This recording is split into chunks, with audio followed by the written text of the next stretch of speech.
In this video, I'm going to teach you how I started my first online business with less than $200 and was able to net my first $1,000 online. Most people would like to start an online business, but they lack resources. They lack capital, they lack relationships, they don't have belief in themselves. All these are valid concerns, but if you want to start a business online, you can. You don't need a fancy camera, you don't need a website, you don't even really need a logo. You only need one thing to start a business online, and that is belief in yourself. What the fuck are you talking about? Here's how I started my first online business with less than $200, and now I'm able to net $2,000 a month.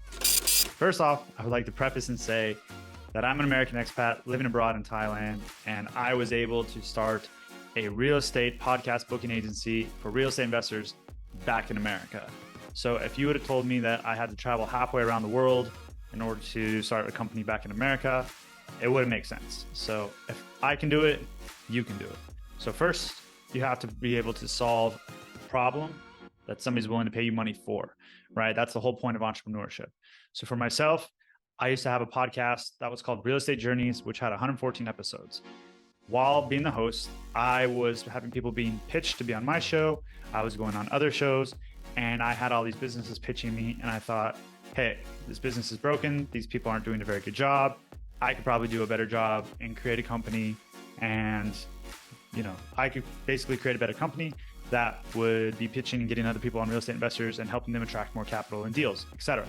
So I didn't make, with my whole podcasting real estate journeys, I only made $75 off of sponsorships.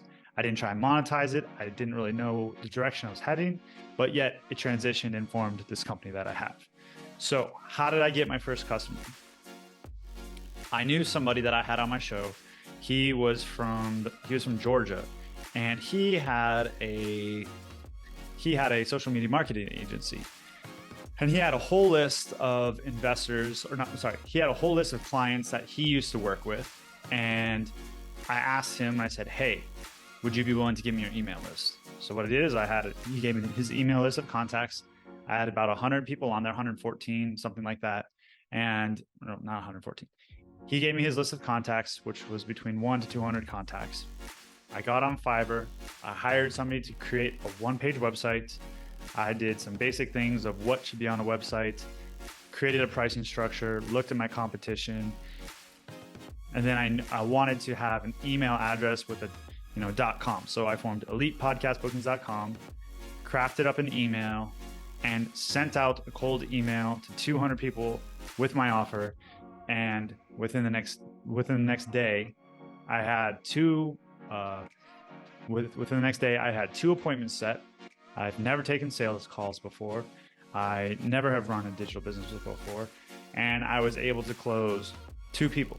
And just like that, overnight, I was able to generate $800 in revenue, recurring revenue for my business. Now, the scary thing about it was I've never done this before. I never even had a business. I paid somebody $100 off of Fiverr to create my website, like I said. Then I got a logo off of Fiverr designed for me for under $30. And I think I had to pay the hosting fee and GoDaddy.com for the domain. So all in under $200. And just like that, now I have a business. I set up PayPal.com to accept payments. And then I was scrambling. And then the next day I started setting up contracts, hiring employees, basically building the business on the fly. So don't let people tell you that you can't do it. If you have a product or you have a service that you think could possibly help other people, I would recommend pitching it to the market as fast as possible, because the market is going to be the ultimate referee. They are going to tell you whether somebody is going to pay for your service or your product. If not, they'll give you feedback and they'll say, hey, this is too high, this is too low. But yeah, let the market determine whether your idea is good. So that's what I recommend.